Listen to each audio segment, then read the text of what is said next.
तो आज हम लोग बेरिलियम का विकर्ण संबंध किस तत्व से होता है उसके बारे में अध्ययन करेंगे। कल हम लोग पढ़े थे कि बेरिलियम का असंगत गुण क्या है। तो आज हम लोग जानते हैं कि विकर्ण संबंध जो होता है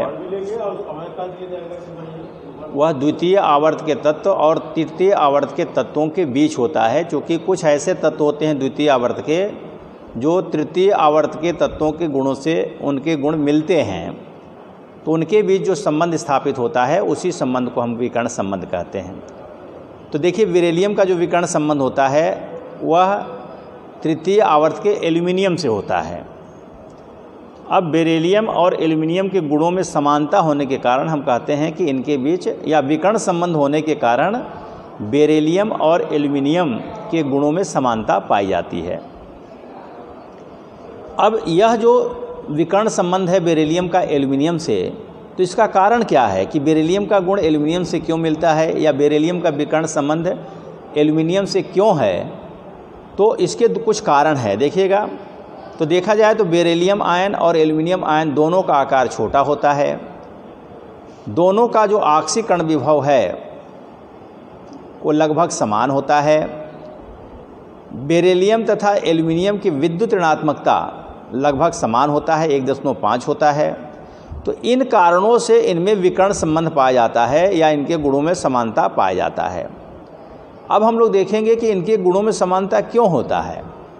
तो ये तो कारण हो गया क्यों होता है, लेकिन अब हम देखेंगे कि बेरिलियम और एल्युमिनियम के गुणों में क्या क्या समानताएं हैं, किन गुणों में समानताएं हैं। तो इसमें देखिए एक एक करके हम लोग देख रहे हैं। इसमें पहला है, देखिए, दोनों के यौगिक सहसंयोजी होते हैं।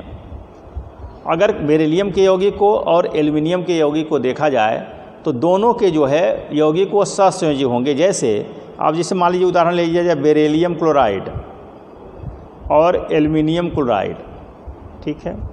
तो ये बेरिलियम क्लोराइड अगर देखा जाए, इसका अगर हम संरचना बनाएंगे तो बेरिलियम और क्लोरीन के बीच में सहसंयोजक आबंध होगा, मतलब यह सहसंयोजक यौगिक है। उसी प्रकार से एल्युमिनियम क्लोराइड में एल्युमिनियम और क्लोरीन के बीच में भी सहसंयोजक बंध बनता है, इसलिए यह भी सहसंयोजी यौगिक है। मतलब दोनों के जो यौगिक होते हैं वह सहसंयोजी होते हैं। दूसरा, बेरिलियम तथा एल्युमिनियम दोनों जल से क्रिया नहीं करते हैं, इसलिए इनके गुणों में समानता है। तीसरा पॉइंट देखेंगे, बेरिलियम तथा एल्युमिनियम दोनों नाइट्रिक अम्ल से क्रिया करके ऑक्साइड की रक्षी परत बनाते हैं। तो हम लोग कहते हैं कि बेरिलियम चाहे एल्युमिनियम नाइट्रिक अम्ल से क्रिया नहीं करता। क्यों नहीं करता कि अगर मान लीजिए बेरिलियम और एल्युमिनियम की अवक्रिया अगर हम नाइट्रिक अम्ल से कराते हैं तो शुरुआत में जो बेरिलियम नाइट्रेट बनेगा या एल्युमिनियम नाइट्रेट बनेगा वह फिर अपघटित होकर के वो ऑक्साइड में बदल जाता है। तो बेरिलियम ऑक्साइड और एल्युमिनियम ऑक्साइड की एक रक्षी परत जो है बेरिलियम के ऊपर और एल्युमिनियम के ऊपर बन जाता है। रक्षी परत का मतलब होता है जैसे किसी चीज़ पर, लोहे पर जैसे पेंट लगा दिया जाता है तो वह सुरक्षित हो जाता है, वो जल तथा वायु से क्रिया नहीं करता है। उसी प्रकार से जब बेरिलियम और एल्युमिनियम के ऊपर ऑक्साइड की रक्षी परत बन जाती है तो फिर नाइट्रिक अम्ल का उस पर कोई प्रभाव नहीं पड़ता है, अर्थात वह निष्क्रिय हो जाता है बेरिलियम और एल्युमिनियम। तो इसलिए कह सकते हैं कि बेरिलियम और एल्युमिनियम जो है वो नाइट्रिक अम्ल से क्रिया नहीं करते हैं। चौथा पॉइंट देखेंगे कि बेरिलियम और एल्युमिनियम दोनों सोडियम हाइड्रोक्साइड से क्रिया करके हाइड्रोजन देते हैं।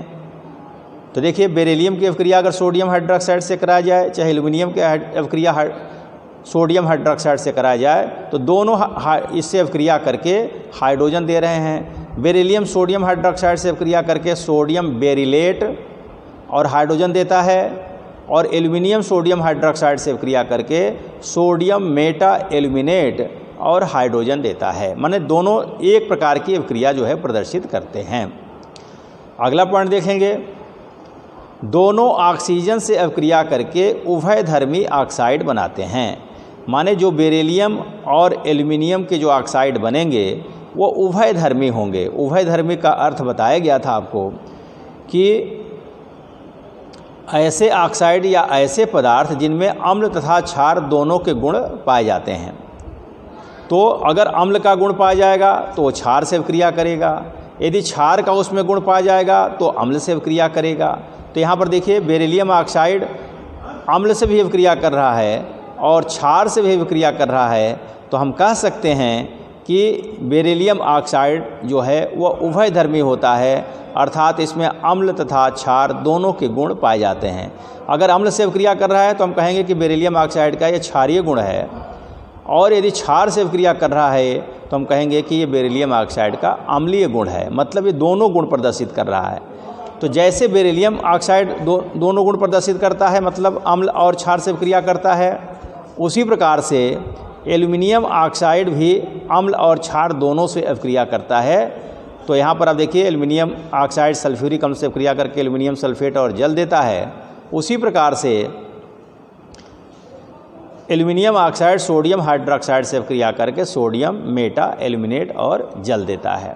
ठीक है, फिर आगे देखेंगे इनके जो ऑक्साइड हैं, इनके ऑक्साइड मतलब बेरिलियम और एल्युमिनियम के हाइड्रोक्साइड जो होते हैं वो जल में अविलेय होते हैं, मतलब जल में नहीं घुलते हैं। और अगर इनके हाइड्रोक्साइड को गर्म किया जाए तो अपने अपने ये ऑक्साइड बनाते हैं, माने बेरिलियम ऑक्साइड बनाएगा और एल्युमिनियम ऑक्साइड बनाएगा।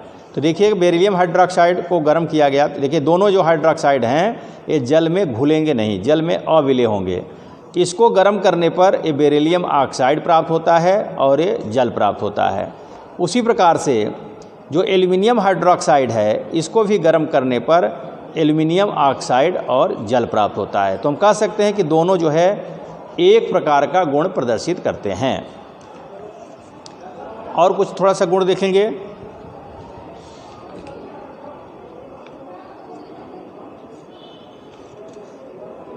इसमें देखिएगा, अब देखिए सातवां इसमें हम दिखा रहे हैं कि बेरिलियम तथा एल्युमिनियम दोनों के कार्बाइड जल से अभिक्रिया करके मेथेन देते हैं। तो अब देखिएगा बेरिलियम कार्बाइड है Be2C और एल्युमिनियम कार्बाइड Al4C3।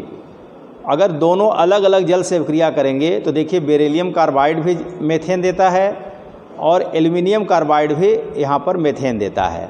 मतलब बेरिलियम कार्बाइड जल से अभिक्रिया करता है तो बेरिलियम हाइड्रोक्साइड और मेथेन प्राप्त होता है, और एल्युमिनियम कार्बाइड अगर जल से अभिक्रिया करता है तो एल्युमिनियम हाइड्रोक्साइड और मेथेन प्राप्त होता है। ठीक है, तो दोनों के गुणों में समानता है यहाँ पर।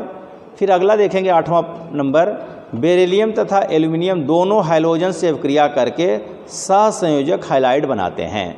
मतलब अगर बेरिलियम और एल्युमिनियम क्लोरीन से अभिक्रिया करेंगे तो क्रमशः बेरिलियम क्लोराइड और एल्युमिनियम क्लोराइड बनेगा। और एक क्लोराइड किस प्रकार के होंगे? सहसंयोजी होंगे। अभी इसके पहले बताया गया कि इसमें अगर आबंध अगर हम दिखाएंगे तो दोनों में सहसंयोजक आबंध पाया जाता है। इसलिए हम कह सकते हैं कि ये दोनों क्या हैं, इनके जो हाइलाइड होते हैं वो जो है सहसंयोजी प्रवृत्ति के होते हैं, अर्थात सहसंयोजक यौगिक होते हैं। और जो 9वां नंबर है, बेरिलियम तथा एल्युमिनियम दोनों पराक्साइड नहीं बनाते। बेरिलियम भी पराक्साइड नहीं बनाता और एल्युमिनियम भी पराक्साइड नहीं बनाता, दोनों केवल ऑक्साइड बनाते हैं, पराक्साइड नहीं बनाते हैं। और अंतिम नंबर है आपका 10वां नंबर है कि दोनों बहुलक हाइड्राइड बनाते हैं। देखिए बहुलक हाइड्राइड में क्या होता है, जैसे BeH2 है तो BeH2 के कई अणु आपस में जुड़ करके बहुलक बनाएंगे। हम लोग जानते हैं कि जब छोटे छोटे अणु परस्पर मिलकर किसी बड़े अणु का निर्माण करते हैं तो उसे हम बहुलक कहते हैं। तो BeH2 क्या है? बेरिलियम हाइड्राइड है। लेकिन बेरिलियम हाइड्राइड के अनेक अणु, जैसे देखिएगा BeH2 है तो इसके अनेक अणु जो है आपस में इस प्रकार से जुड़े रहेंगे और जुड़ करके आपके बहुलक हाइड्राइड बनाएंगे, ये बहुलक हाइड्राइड बनाएंगे। तो जैसे आपका जो है देखिए कई इसमें बेरिलियम हाइड्राइड के कई अणु आपस में जुड़ रहे हैं, इसी प्रकार से एल्युमिनियम हाइड्राइड के भी अनेक अणु जुड़ करके आपका बहुलक हाइड्राइड बनाते हैं। ठीक है, तो इसको हम लोग ध्यानपूर्वक देखेंगे और आवश्यकता अनुसार नोट्स बनाएंगे। Thank you.